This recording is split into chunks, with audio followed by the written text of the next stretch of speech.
What is up, Wizards fans? Welcome to another Believe in Wizards podcast. I'm Matt Modderno. He's Jahadi White.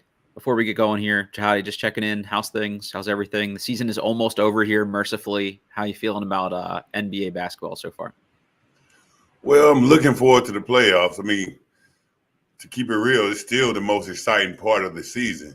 Yeah. Especially for big NBA fans, and it's a lot of games to watch during the season. Mm-hmm. And sometimes a lot of people don't watch all the games, but this is the time where the NBA fans really partake in the rest from here on out for the season, all the way up until the championship game. So this the part you look for.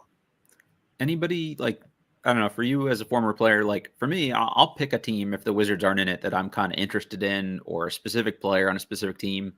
Are you kind of following any teams in particular, or are you just, hey, I just want to see good games in general? How do you watch the playoffs, I guess?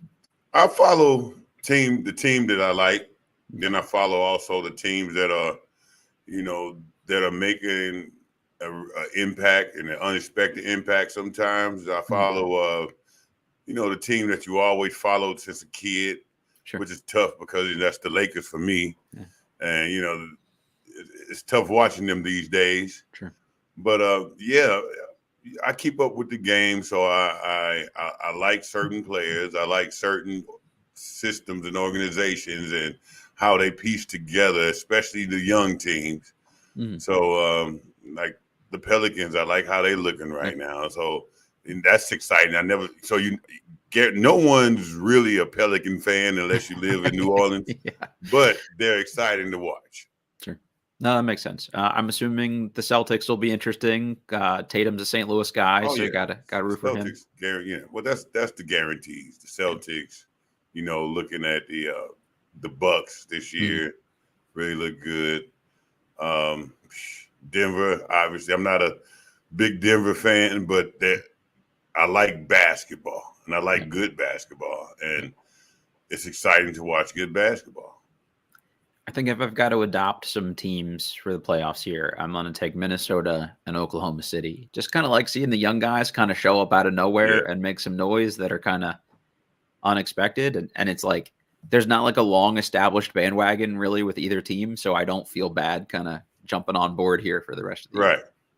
Right. You can't get the fair weather pin in your hat that somebody tries to give you, because it's Minnesota and it's OKC, but they're looking good. Yep. They're exciting to watch, and it's new talent.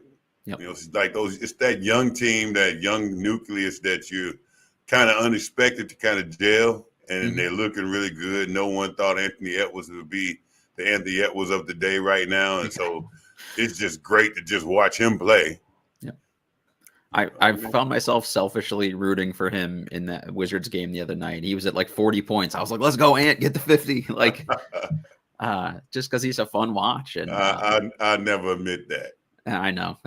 It's this point in the year. If the Wizards lose, that's a win-win for me for draft purposes here. Right. But we'll get into all that here in a little bit. But first, we're brought to you by Stateside Vodka and their Surfside Hard Iced Teas. And we're brought to you by BetOnline. BetOnline is your number one source for all your betting needs. Get the latest odds, lines, and matchup reports for baseball, boxing, golf, UFC, tennis, and of course, the NBA playoffs. It's the fastest and easiest way to place your wagers, including live betting your favorite casino and card games, available right from your phone. Head to the website or use your mobile device to place your first deposit, 50% off if you use our promo code BELIEVE, BLEAV, on your first deposit.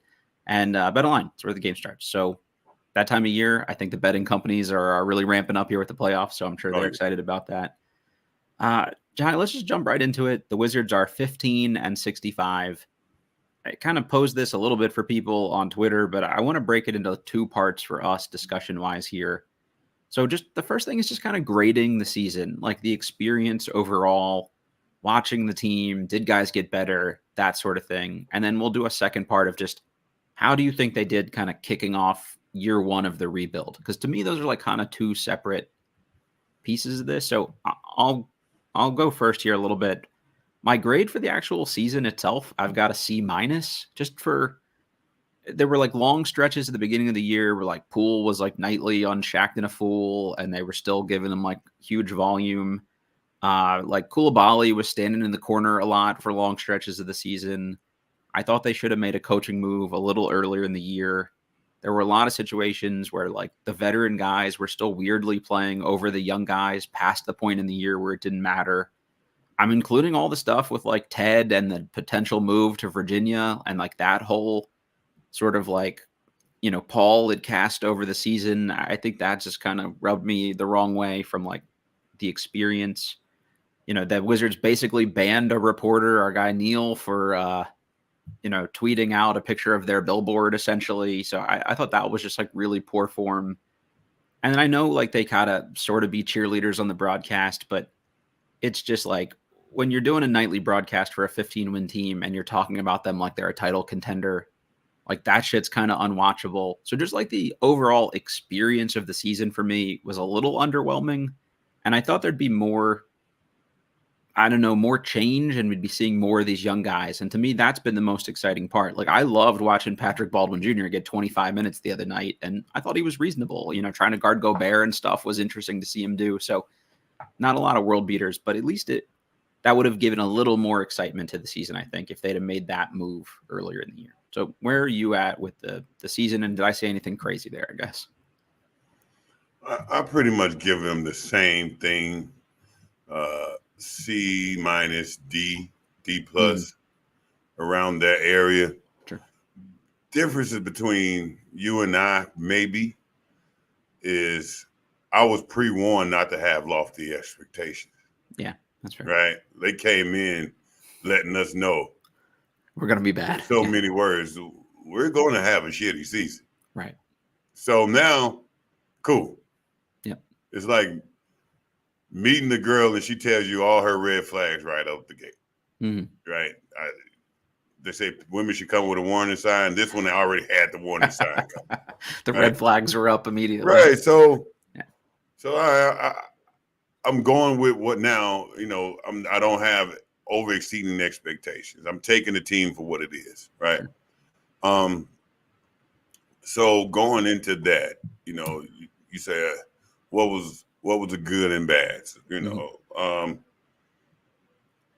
The most impactful move outside of Jordan Poole kind of going through his process was us losing Gafford and gaining Bagley, right? Yeah. So to me, that's if we did anything impactful in any way, better or worse, it was that move, because that's pretty much the only major move we made. Yeah, it's true. Other than re-signing Kuzma, right? Yeah. Mm-hmm. And I can't say that was a better move. Sure. Right? I do like the Bagley performance, but it's the injury prone where he's not able to ever sustain a season or sustain even the time he's been here. Yep. Right. So I personally didn't like giving up what Gafford gave us, even though Bagley gave us something else and actually put a consistent points on the board more than Gafford did. Yeah. Right. So then if that's the case, now you have to look at what's another major impactful move that we made. And really the only other one outside of that happened last summer in the draft. It's true. Now with Vucevic. But the great thing is now we're just able to see the impact of what that draft is. So now that's considering what we get out of that. I say, okay, I can now rewind back and I can judge that move at that time of getting that draft. So that raises the level to a C minus, past maybe a D plus or a D. Now that raises C minus because now I can say, oh, we did do some impactful things. Sure. Outside of that, the only other move to me was a coaching change. Yeah. And the coaching change, I didn't really see a big difference at all. I didn't see I did see a little more emphasis or attempt of emphasis on defense. Now, toward the end of the season, I saw more. I don't know if it was because of the coaching change or because of so many injuries to where you had to shift positions. Yep. But when I start seeing positions have to be shifted because of the lack of players we had and the injuries we had, then I started seeing some places we actually can go. Yep. When I start seeing Poole playing point, where he now he's forced into a situation to where he has to have poise. He has to make right decisions. He has to be more of a leader. He has to take better shots. He has to get everyone involved. Okay. That's not bad at that situation. We can grow from that. Yeah, there's something there at least. Yeah. More there than I thought early in the year. Right. So in all of those instances, it's some that I see from an organizational standpoint that weren't bad, but then some I didn't like as much. Yeah. But then some happened just off happenstance of lack of players that really, really brightened it.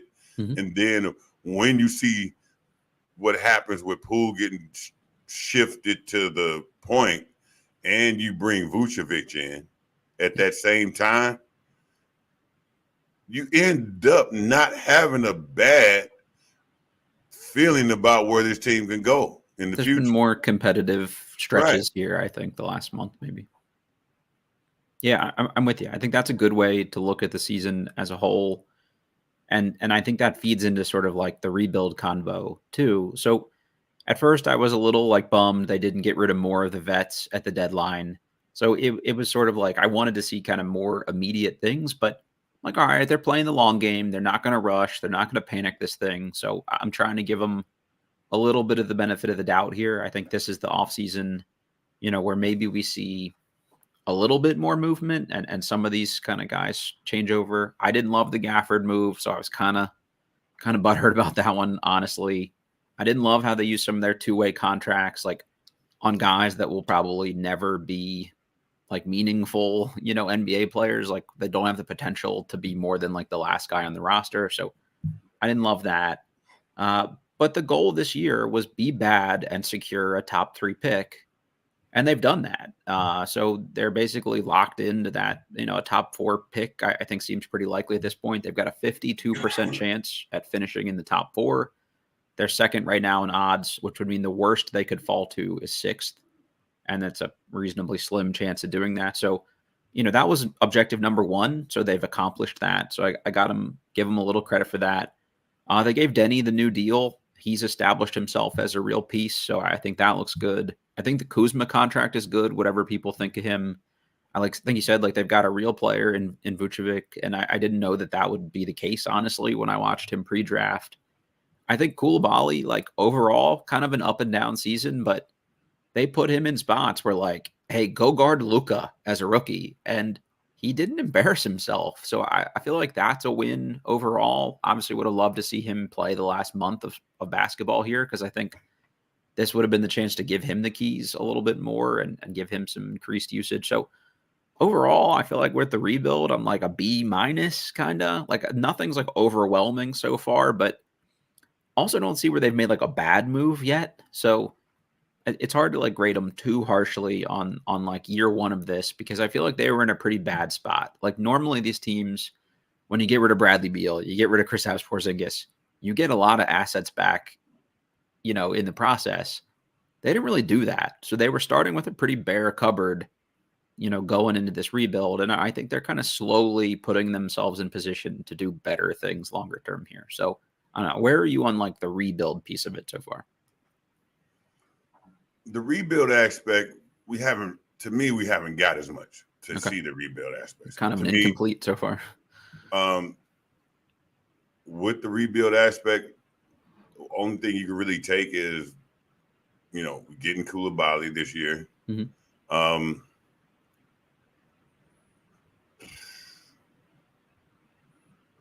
Got Koulibaly, and then Ty. I like the addition of Tyus. Sure. Right. And I like the addition of Tyus, and I like how solid he was as a point. I think that was something that really said, okay, That's a solid player, a solid point. Maybe not a bad facilitator, not the best, Sure. but Just solid. not turnover prone. Yep. Right. They So didn't lose you now, games. Yeah. so which means you can stretch him into, hey, let's try to be more of a facilitator and it'll be okay. Right. Because he's the type that can be good at it. And you really don't have to worry. He's more of a game manager. So I didn't like the move of Bagley Gafford. I didn't like the Bagley Gafford move, but I understood it was for the future. Yeah. So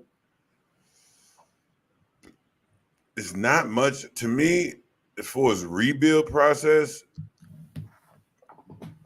It's not much to see. Kind of underwhelming, right? Not much to see the grade on. So did you do anything bad? Not really. Did you make any bad moves? Maybe a move I disagreed with, but was it bad for the team? I don't know. Sure. To me, I like the fact that it was a good player that was growing and they did right by the player. To me, that represents an organization more than sometimes what they get is like, say, you know what, you did what you did for us, right? We'll do right by you, sending you somewhere that's good for you. Most organizations don't do that. Yeah, so that's, to me, the first sign of, well, we'll treat the players right.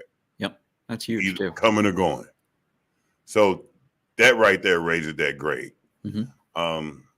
And Tommy Shepard did not have a great reputation for that with the wall stuff and how he kind of moved on. So I think I'm with you. I think rehabbing that image around the league is a good positive. At the first move. Yeah. At the first move, doing that, to me, shows players, okay, I see what they did with Gafford.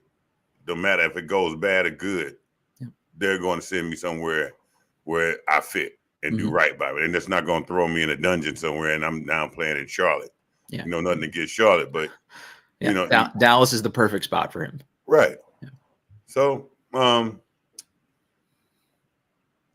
I'm giving a C only because I don't have enough to go off of to really gauge, make an impactful decision on a grade. Yeah, that's fair. It's sort of incomplete, right? I think maybe we can have this convo at the end of the offseason and we'll know a little bit more, like how some of these pieces move.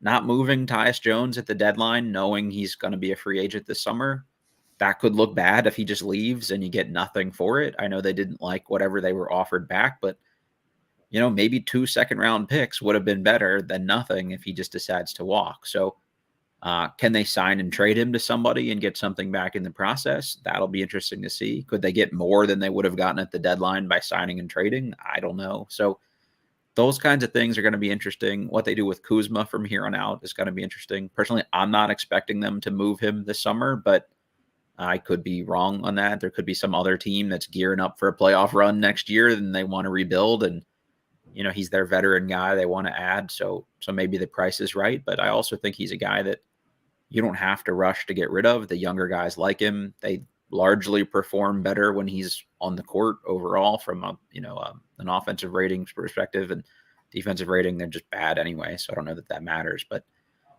it's just one of those things where they've got options with him. So if they get a good deal, they'll take it. And if they don't have to rush to do it. So we'll see what they do with kind of those pieces. If they can have another really solid draft, I'll feel a lot better about things. Everybody's kind of shitting on this draft overall. Like, you've got scouts and GM saying it's the worst one in a decade, basically. So if they can come out of this, they've got 3 picks. They'll probably be top 3 around 25 or 26. And then a early to mid second round pick. Like, if they can get one real player out of those 3 picks, I'll feel like a lot better about, this, because I'm not going to grade them on, well, they didn't get 3 guys in a weak draft. Like, take some big swings and see if you can get some dudes with upside, and, hopefully you kind of add some talent to this roster as you go. Yeah. Yeah. Sometimes you don't have to get the most highest drafted player to get a good player, right? Yeah. To me, it's kind of finding that diamond in the rough. Especially for me, is the 4 spot and the 2 spot. Okay. Right. You don't think they're set at the 4 with Kuzma and like Denny and people like that, or would you still look for like a burlier big 4? I think Denny is a really good 3. Okay, gotcha. Kuzma, veteran wise, it may not be here long term anyway. Yeah, I just think you need a more consistent type of 4 right now. And so we need youth at the 4 spot. Yeah, I'm with you. But we need a consistent type of impactful youth at the 4. Somebody who can really put the ball in the basket. Yeah. Right? Somebody really can slash. I think Kuzma is a great player, but his game isn't going to grow to another level beyond where he's playing right now. Yeah, I agree. Right. Yeah, the potential is kind of tapped there. And he's, just reality, he's not getting any younger. Right. So to me, I feel like we can get impactful for just like a younger version of impactful Kuzma, but a more modern game, more of a slasher, more of a mover without the ball, more of somebody who can really shoot the 3, that can really spread the floor, and we get a two guy. Okay. That can really light it up on the outside. What's the problem for us, to me, is we don't have enough of perimeter firepower. Okay. So if we can really get some perimeter firepower and still be impactful, it'd be good. So somebody like a backup 5 who can rebound, who can really protect the basket. We don't need any, who can get some chip ins. Right. We'd be fine, because the more of a spread floor team we can be, I think the better off we can be. To me, whoever you add on the perimeter has to be able to guard somebody. Just watching Poole the other night, like Nickeil Alexander-Walker is lighting him up. Like every time Poole was on the court, they seemed to hunt him defensively, and that hurt. So if you're committed to playing him, that many minutes, especially as the point guard spot, I would just love to see a 2 who can like maybe stay in front of somebody. It's just so hard to have like no point of attack defense whatsoever. Like it just somebody like, so the guy I've liked in the draft is Stephon Castle for UConn, because he's not a great shooter so far, but I think he could be that kind of slashery type guy. He facilitates. I think he can really be an on-ball creator, but he will like instantly be their best perimeter defender, I think. And he's got potential to turn into something more offensively. To me, that's the kind of guy I think I would look for, and he makes sense next to Poole. But I'm with you. Like, you got to have some guys who can put the ball in the basket. I think Kispert's done that for them pretty well here. I would expect him to get more of like an increased role next year. But honestly, they could use somebody at, like, there's no position they can turn down, because they've got so much talent at it already, in my opinion. So I'd take whoever the best is they can get, that they'll actually play at a position to maximize their talents. Like, if you draft a point guard, but you're not going to play him because you've got Poole, or you're going to shoehorn him into a role he's not suited for because of that, I think that's where it gets wonky to me. But, it's going to be interesting. Yeah, I get it. And yes, we really do need to put some emphasis individually on defense. Sure. But in the end of the day, especially now, it's a bucket league. No, I'm with you. It's a bucket league. Look at Indiana. They don't play no damn defense. They're also not that good, though. I mean, that's the problem. Like, but they get buckets. Yeah, and then they're like, what are they, an 7 or 8 seed? Yeah, right. Yeah, but look, it caps you a little bit. Mid-season, how are they looking? Sure. I mean, their rebuild is going better than ours is so far, for sure. But you got to add a few defensive pieces. Did they put that much emphasis on defense in that rebuild? Not yet. They put it on putting that ball in the basket. Sure. Right? I think the best teams in the league have to guard at least a little bit when you get into the playoffs. I'm not taking away from it. Yeah. And we do need to get much better defensively. But starting with some buckets is a good place to go. We better start with some buckets and some bucket getters. I feel you. Yeah.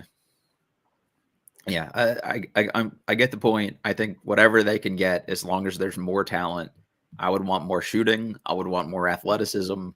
I mean, like they can't say no to anyone at any position of like, well, we're too good here. Uh, Yeah. some of the fringe moves, like, okay, you give Eugene Amarui a multiple year deal. It's not not much of it is guaranteed. That's fine. The Jared Butler deal, just for anybody who hasn't seen that yet, they signed Jared Butler to a 3-year, $5.8 million deal, which is guaranteed for $1.25 million this season, non-guaranteed for next season, and a team option for the 3rd year. It's a good deal. I think it's probably the best deal Butler was going to get anywhere coming off a two-way, because two-way guys don't typically get crazy deals anyway, but I like him as a piece. So Yeah. giving yourself the option to keep him longer term as a backup point guard, like I like those kind of fringe moves. So I'm giving him credit for solid-ish stuff like that so far too. Yeah. I like that move too. And I like that they got that. I like that they structured the contract that way. Yeah. Because it locks him in pretty much, and it's, to me, it's only upside in that situation, especially the Butler we've seen so far, right? So, like, if we can lock him in early and still give ourselves options if things go the other way, but right now he's shown and proven that he can be a solid backup, and he also can be a floor general when needed, and he can shoot the ball, right? So what's not to like, you know? It was not to like, and why not make a smart move? Yeah. And someone like Butler too, came from a winning program in college. Like he's got some pedigree there of coming from a place where they prioritized winning, and hopefully some of that, translates and things too. And the other thing with these deals is I think they probably looked at what this last Wizards 2 front offices did, where sometimes they'd kind of panic to bring guys in and hamstring themselves with some of these deals longer term. The Kuzma deal is descending. Denny's on a budget deal. Butler, you're not committed long term. They didn't give him 3 guaranteed years just to make sure he signed here. Like, if any of these moves really look bad, you can cut bait on them or move on from them really easily. And I think that's great for a team that in 2-3 years, when you want to be good again, if these guys aren't working out, it won't hurt you. You're not going to have to attach assets to these guys to move on from them. And best case scenario, they all work out and they look great and they're on team friendly deals. So like, that's the kind of stuff I like. It hasn't been overwhelming, but they're like showing that they get it, I think. And that, that's nice to see. No, it is. It is. And we didn't see a lot of moves, but we didn't see a lot of haste. Yeah. Not rushing. We didn't just take what we can get either. We didn't see a lot of settling. Yep. Right. We're like, why didn't he move that guy? Why didn't he move that guy?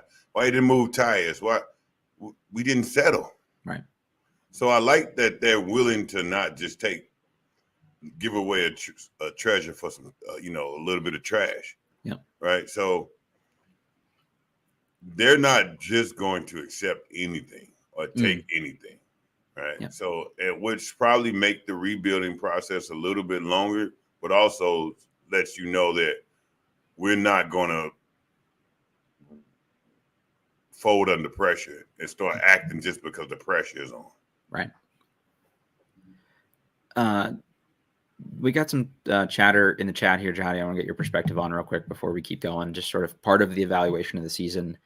I'll send you this afterwards. I actually haven't read the whole article yet, which is why I wasn't going to try to put it on the agenda for today. But since everybody's asking about it, just at a high level, Desan put it pretty well here in the chat. Would love to hear your all's thoughts on Jordan Poole's comments on Wes. He basically blamed him for his struggles early in the season. So this whole long article about basically the first, how the rebuild year has gone so far. And one of the key takeaways from what I've seen from everybody who've gone through the whole thing, like I said, I haven't finished it yet because it's long, is just that no one in the locker room liked Wes Unseld Jr. They were just totally out. He had totally lost the locker room. And they're all, kumbaya around Brian Keefe so far.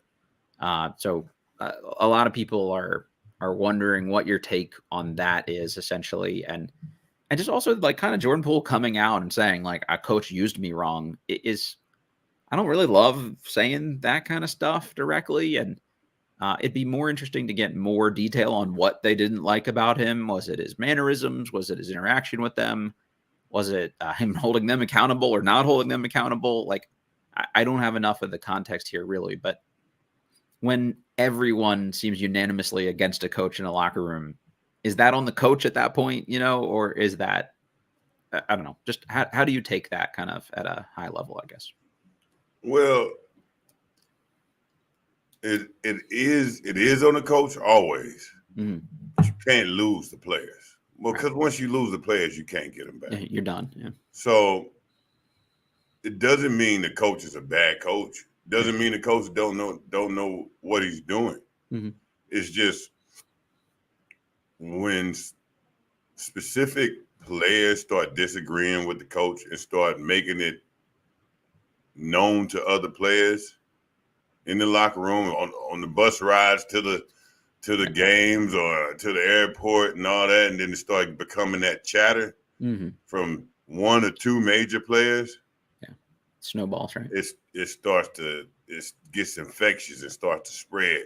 Mm-hmm. Well, once that starts to spread, you can't do anything.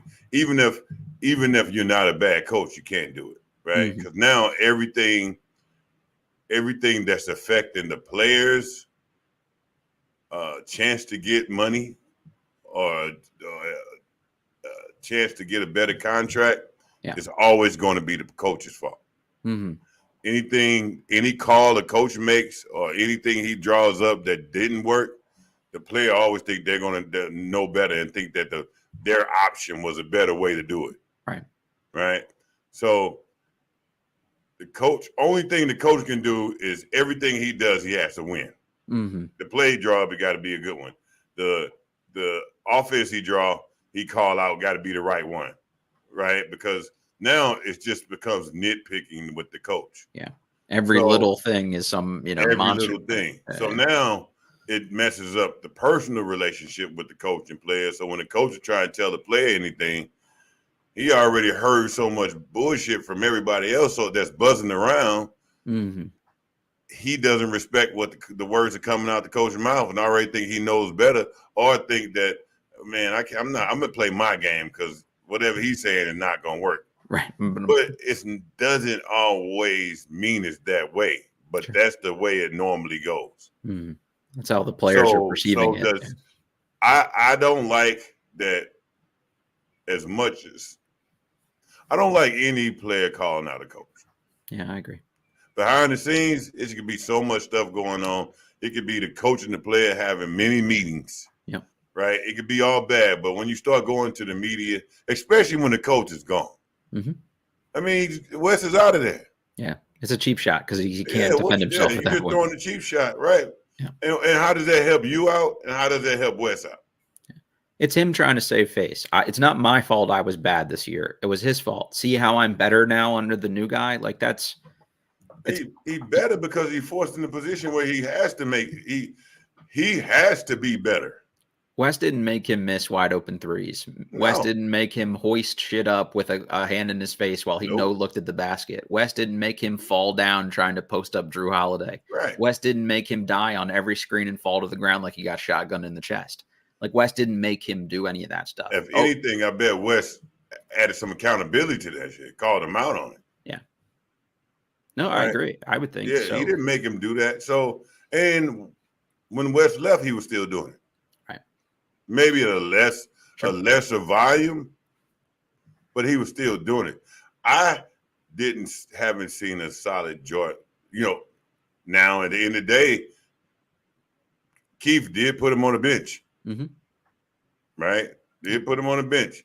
So you gotta say, all right, Keefe, I appreciate you holding some accountability to him. Also, accountability relies on the front office having your back too. If you're Brian Keefe, they're not going to fire two coaches in a row, and you got to do some drastic stuff to earn the job. Whereas Wes, you're walking the tightrope already with a new front office. So if you'd have come in and be like, "Hey, highest paid player on the team," you're coming off the bench. You're playing with dynamite right there. So it's tricky. In the end of the day, to me, I didn't see a better Jordan Poole till he had to be forced to be a better player, because now he's running point, which now that's a completely different mentality of just gunning. Yep. You're forced to now have to be able to call the plays. You're forced to now have to direct traffic. You're forced to now have to facilitate one, shoot two. Yep. Right. You're forced to now have to guard a different player and be able to play the passing lanes. You see him playing the passing lanes more than he ever had, right? Mm-hmm. So now the accountability comes tenfold in so many different directions. That role forces accountability on you. It's not the role forces it. Yeah, I agree. You can't be stupid in that role, because if you are, everyone's you're gonna look super stupid. Yeah. There's no one left to blame either, too. Like the West scapegoat. There wouldn't be anybody left to blame if you messed that role up. Yep, I'm 100% with you here too. And so the role pretty much forced more accountability than any other coach has ever had. Mm-hmm. There's a lot of good commentary in the chat here. I think a lot of what people are saying is where I'm kind of at with. It's not all on Wes. Blaming him for all this shit is totally unfair. The players got to take accountability. But it's a very bad sign when it seems you're universally people are happier when you're gone as a coach. I mean, like that just, it could be a better for everybody else kind of thing. And Evan asked in the chat, Wes is still technically around. The key word there is technically. He's got a front office job. I promise you he's not showing up to Monumental headquarters every day of the week, working a 9 to 5 at his desk, on a corner office. It's a ceremonial thing because we can't fire you because you're Wes Unseld Jr. They might ask him to do a little bit of stuff here and there, provide some notes, some scouting. I'm sure he and Brian Keefe still checked in on some things throughout the year too.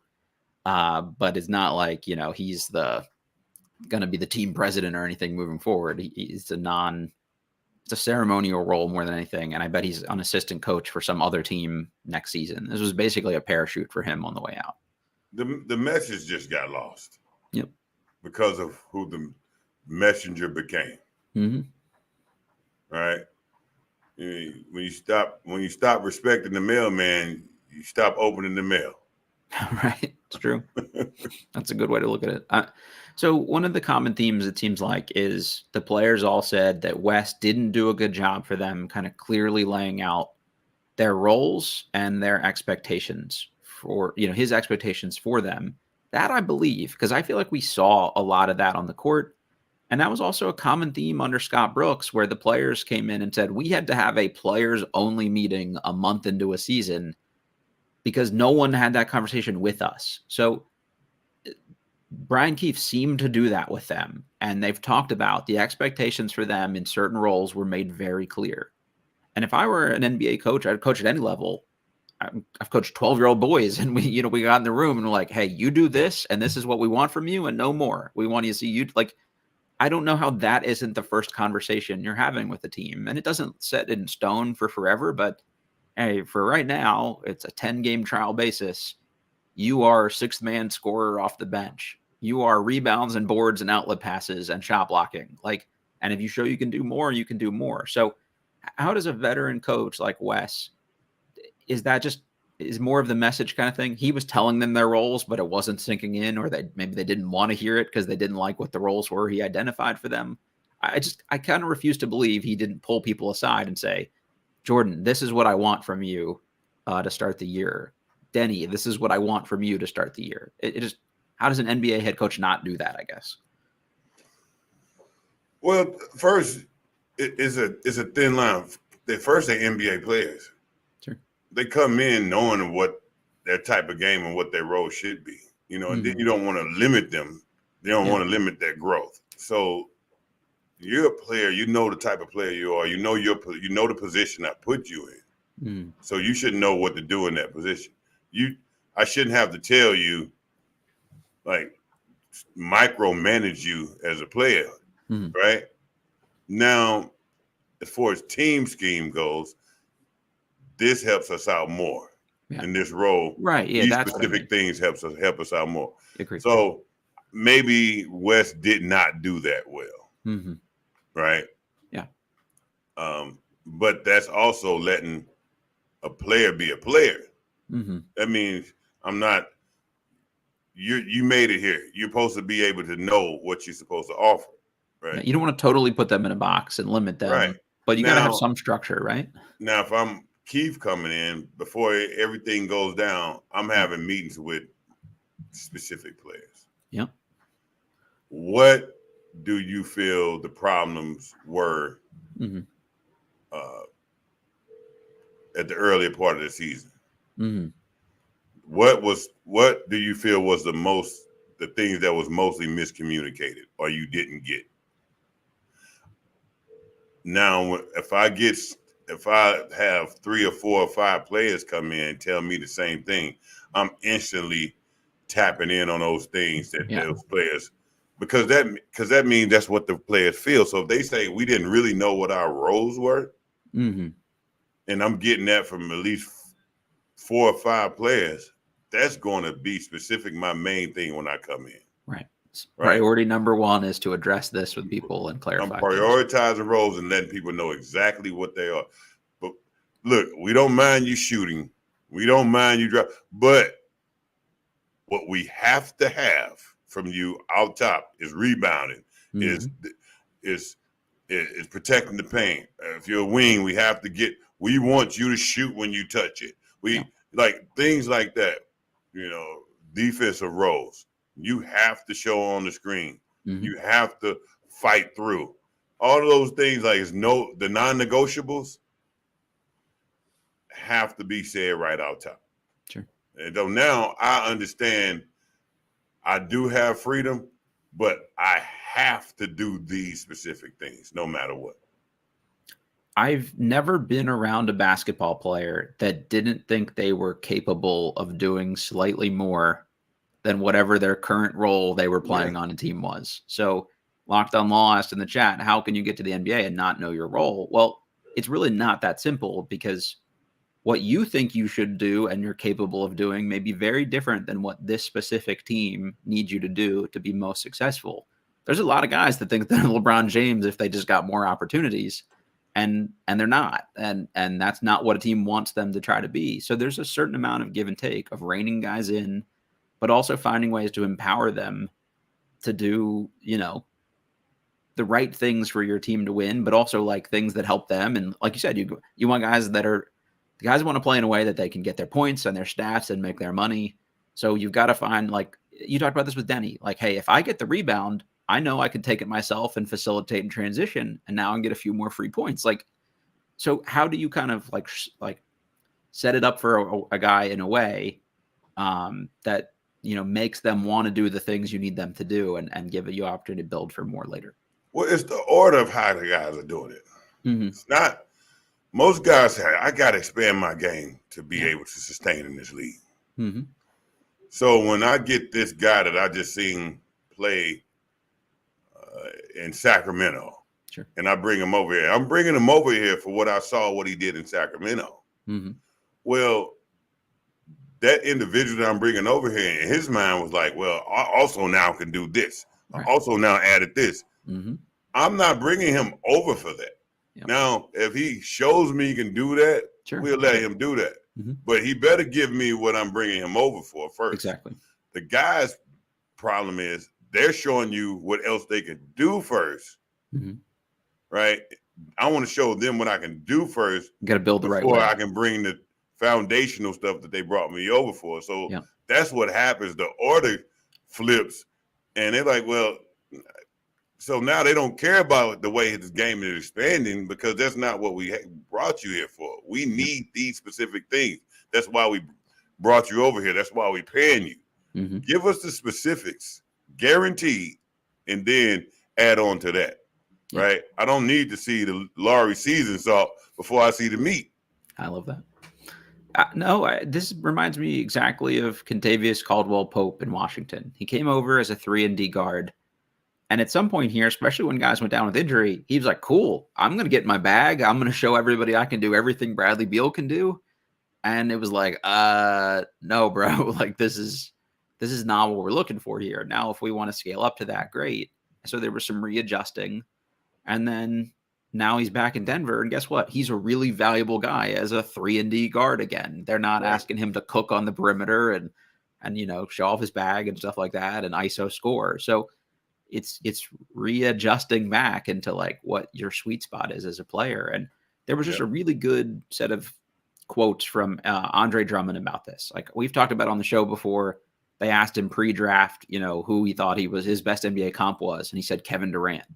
And teams like, and he's even said like he killed his own career by thinking he could do more than what he should do. He should have just been the block every shot, get every rebound, run and transition guy. And, he thought he was like, young man Wilt Chamberlain. And that's not what any team saw him as. So understanding that and being self-aware is so huge. You add one thing every year. Yeah, right. And you only add one thing so you can perfect that one thing. The problem is guys are trying to add 3 and 4 things in a year on top of what right? So now if I'm coming back with 3 and 4 things, you seem like you distracted of what you really are. Yeah. Right. So just come back with a jump shot. That's it next year.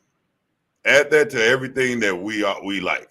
All right, now we got used to the jump shot. Now it's a normal part of your game, and we all know that. Yeah. So now you can maybe want to add a pump fake, jump shot with the pump fake, and then go drive downhill. Yeah. All right, cool. But the problem is guys trying to add all of that because everybody has a bag these days. So everybody needs to say, I got to put so many tools in my toolbox. Yeah. And before you know it, they're trying to use so many tools. You're like, he's not useful. We know you can use a screwdriver better than anybody else.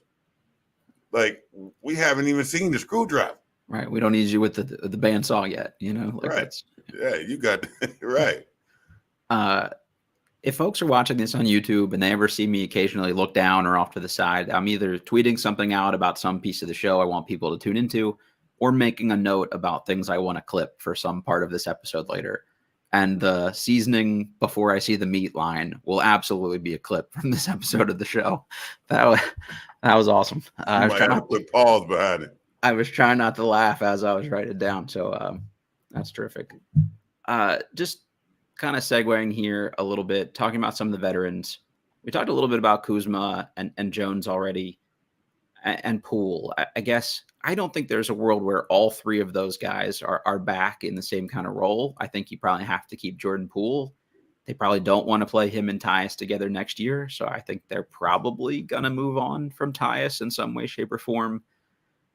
So he's probably out if I had to bet. I think Kuzma probably stays unless they get like a really sweet deal.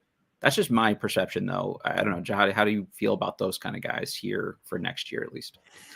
Yeah, I don't see Tyus sticking around, even though I would like him to, because he'd be a good backup. Yeah, I mean, in the end of the day, what's the better backup, Tyus or Butler? Yeah, Tyus is a better player right now. now. To me, I can go, which I don't see Tyus being very happy about playing behind Poole. I just don't. Especially when he understands what type of guard he is. And he actually outplayed him for a large portion of the year, too. But but Poole's just have more. He has a package that he can score more with the ball. He's more dynamic. More dynamic. Yeah. Even though Tyus is a very high field goal scorer himself. Yeah. But I would love that to be the package. Yeah, now, Butler, though, I don't want to get rid of him because I got a feeling there's a lot more to him, and he can stroke that shot. If you step back, he seems like he's a cerebral thinker, so that's really good too. With Kuzma, he's useful. He's very useful to us now. He offers. I feel like he can offer more leadership. I feel like the players like him. Yeah. But I don't know how much leadership as far as like push. Yeah. Motivational push. Yeah. That force to get the players better as a unit, I don't know how much he offers in that aspect. Some guys just like to be likable too. I'm a mentor, big brother, not like the tough on you, push you, big brother. Yeah, he's cool, big brother. Yeah, exactly. Cool, nice guy. Yeah. Nothing, never force an issue type. Yeah. We just need youth. We just need youth in that position more. We need somebody who can get up and down, somebody who can jump high, somebody who can much more active. We need youth and scoring. Yeah. Kuzma does bring scoring. Mm-hmm. But he can sometimes be inconsistent and forceful to get his numbers. Yep.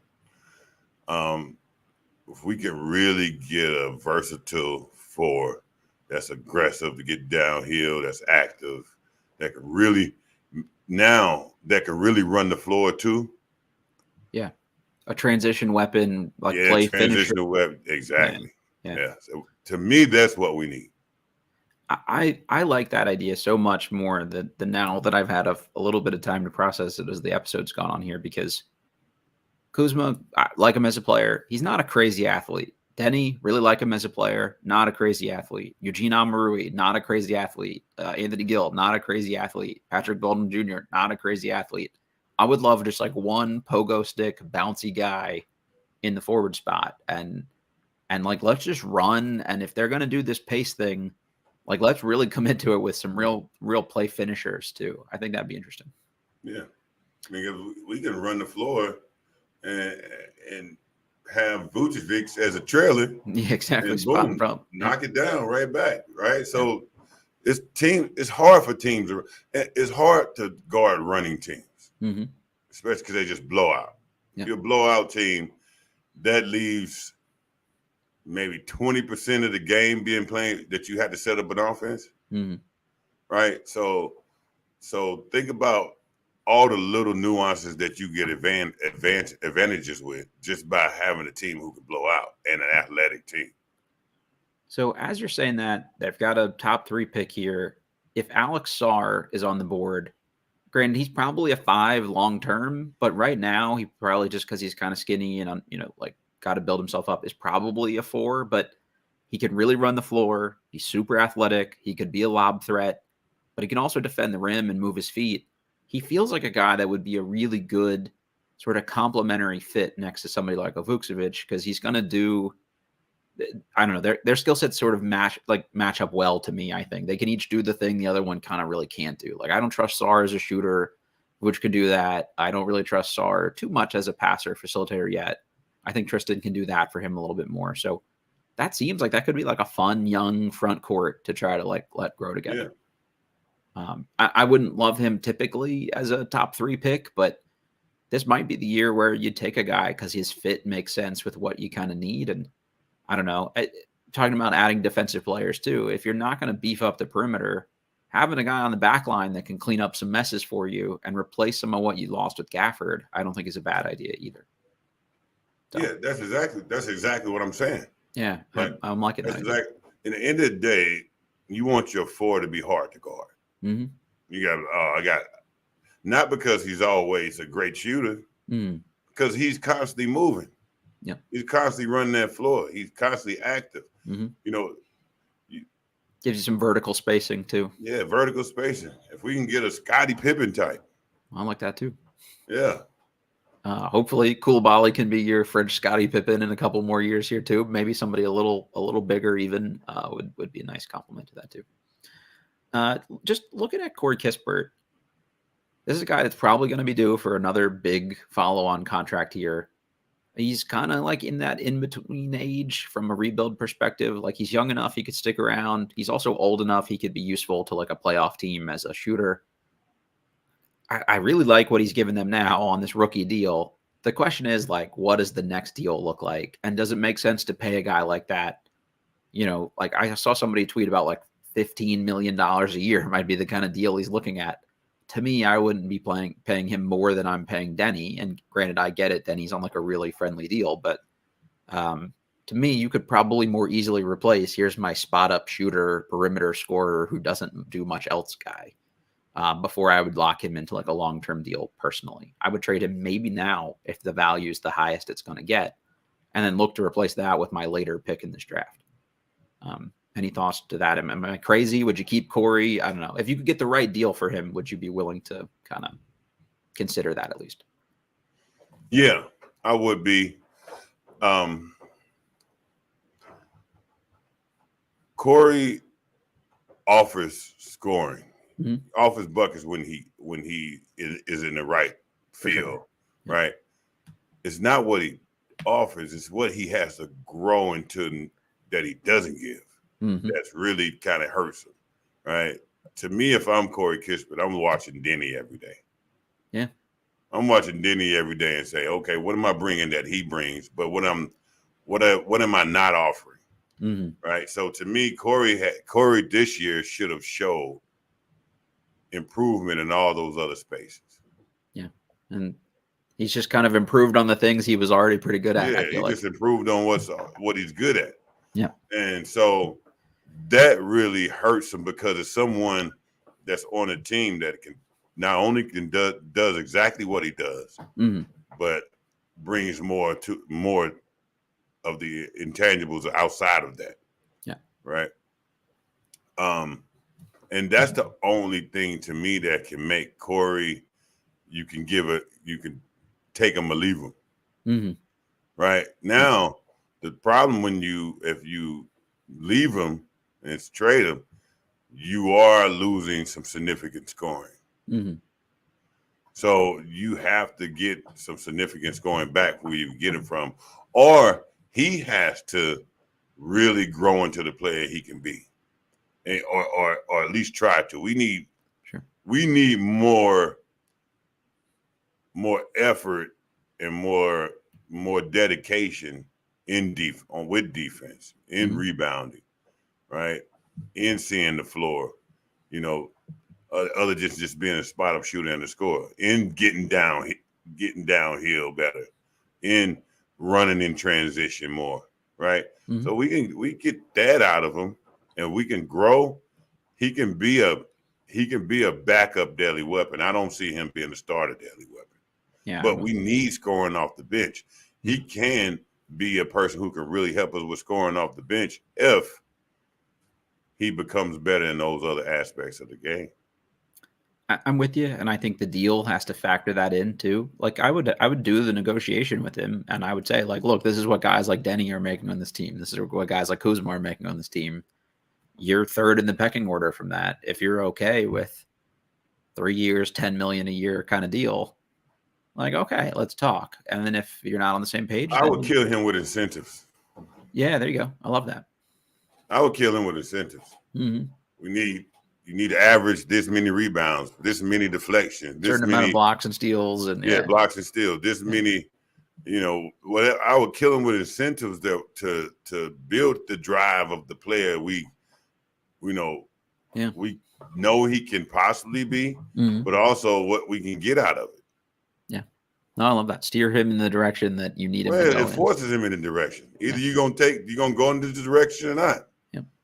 Right, and then I do team options too, to where if you haven't made it feel like you fulfilled those directions that we had, we take the team option. Oh, I like that a lot. I think that makes sense for a guy like him too, and I think he wants to. Like, it seems like the kind of guy who gets it. It's just we haven't seen all of it kind of come together yet, and there's still some chance to do that. All right, Brian Keefe. This is the last one we'll talk about here, and we'll save the other stuff on the rundown for next week. Has he done enough for you to think that he's like the front runner to keep the job next year at least? No. I haven't seen that much of I don't need a dynamic change, but I gotta see it. I gotta see the difference. Right.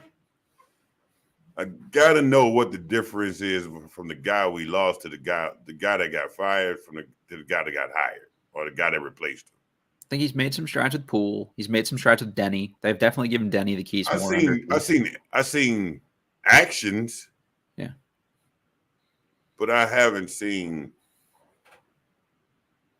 I mean, meaningful change. Yeah. Yeah, I haven't seen things change. Yeah. Right. I haven't seen. Okay, we won 10% more of our games than we have.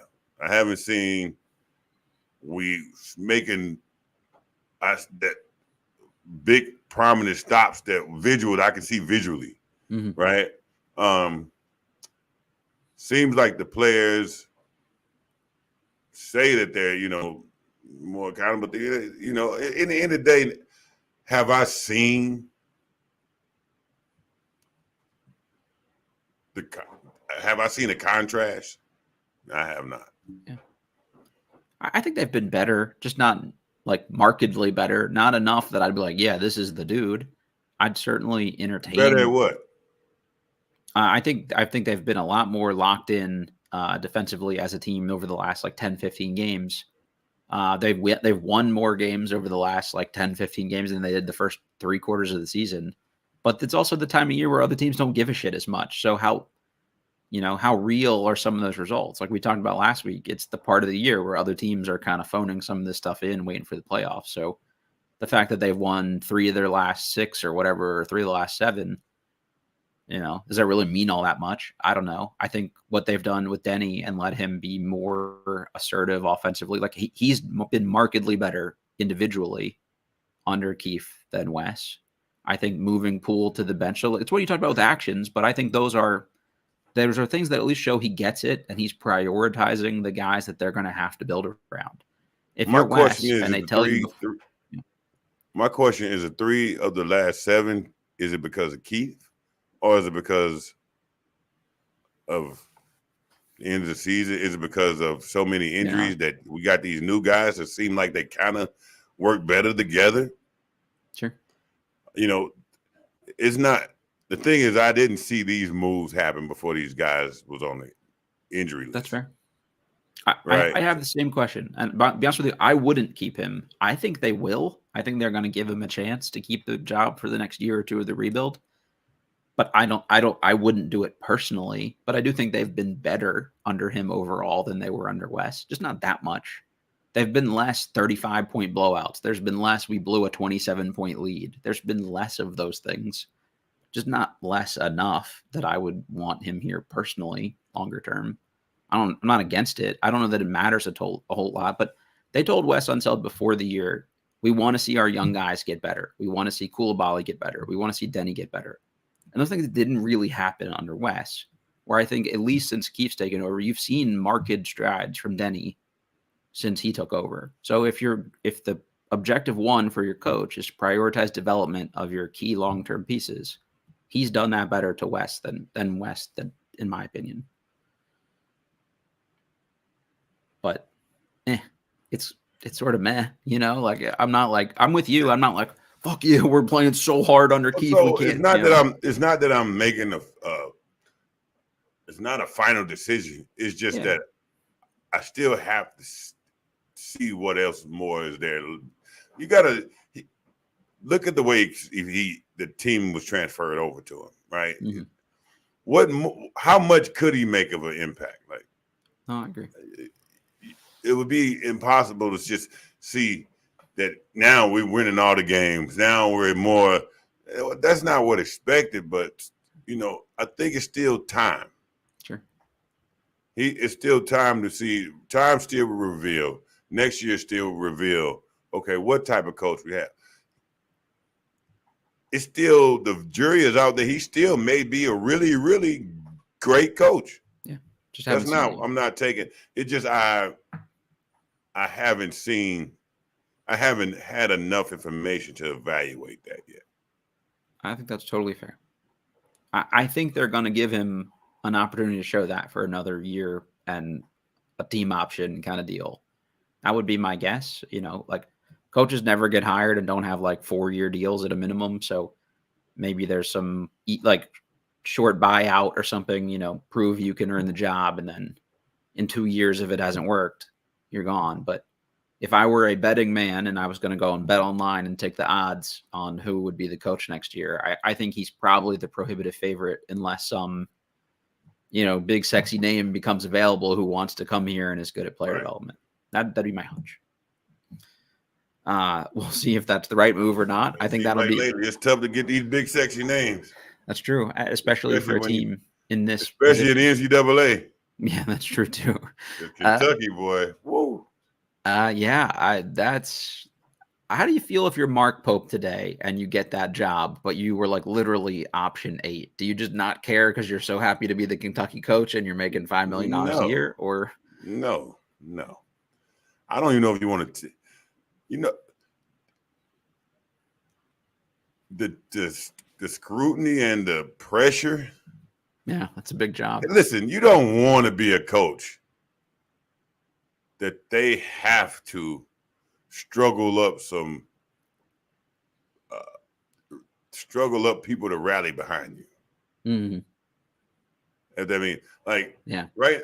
Get people hyped about you being the coach. They now. have to struggle to. They have to compose, fake impose people. Look, come on, guys, get on the train. Yeah, rah.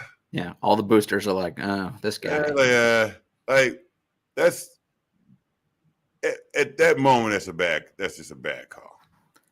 It's tough for him too. He's an alum from maybe one of the most popular Kentucky teams of all time, that Untouchables group under Rick Pitino. So you were a beloved player. You're a captain of that team. Now you come in as a coach. If that shit doesn't work for you and work quickly at a place like Kentucky, you've burned a bridge with your, the place you love real quickly. That's a lot of pressure to me. I'm trying to figure out the move. The move is, I guess, once you are a head coach at Kentucky, a coach at Kentucky, no matter how bad or good you turned out, you still have Kentucky experience, and now you can go get some other jobs by saying, "Oh, well, I coached at Kentucky." That's true, right? So that's the only pro that I see in his position. Other than that, it's a tough situation to be in because you're going in a place to have so many crazy expectations. This place is used to winning. They're not going to accept mediocre. They're not going to ride with you for a couple of years. And they want instant gratification because they're used to it and they feel like they deserve it. They're entitled to that. Mm-hmm. Right. And think about how many top coaches turn that job down for that reason alone. Yeah, for sure. And this is not the same NCAA as the old. You got the portal, you have NIL, you have to now work with the boosters, the sponsors, you got to now go find 10 times as many players as you used to. I mean, just the college coaches alone. When I talk to my friends who are college coaches, they're like, I'm on the road now. More than ever, man. I'm on the road now all summer. I don't even get to spend time with my family anymore because the portal opens as soon as the season over with. So now we got to look at all these portal kids all the way through. Then live period happens. Now you got to go look at all of these high school kids. Then right after that, we got to go back to the portal. It's no time off. Mm-hmm. Yeah, when you're not traveling to watch it, you're watching film of guys in the portal from other teams and also trying to recruit your current players into not going into the portal. They on the road all summer now. Yeah, that's crazy. It's a season start to season. When season end, the season start, they're on the road. Mm-hmm. For your boys, are college coaches following them around already and stuff? Are you seeing the same kind of guys pop up at their games to keep tabs on them already? Yeah, but it's different. It's different now because high school's not the priority. Mid-majors are now have more of an option than they used to because of the portal. So you're seeing more mid-majors on those big events than you ever would before. Sure. That makes sense. Yeah, I hear from friends that are coaching at the high school prep level. It's every player now has to be a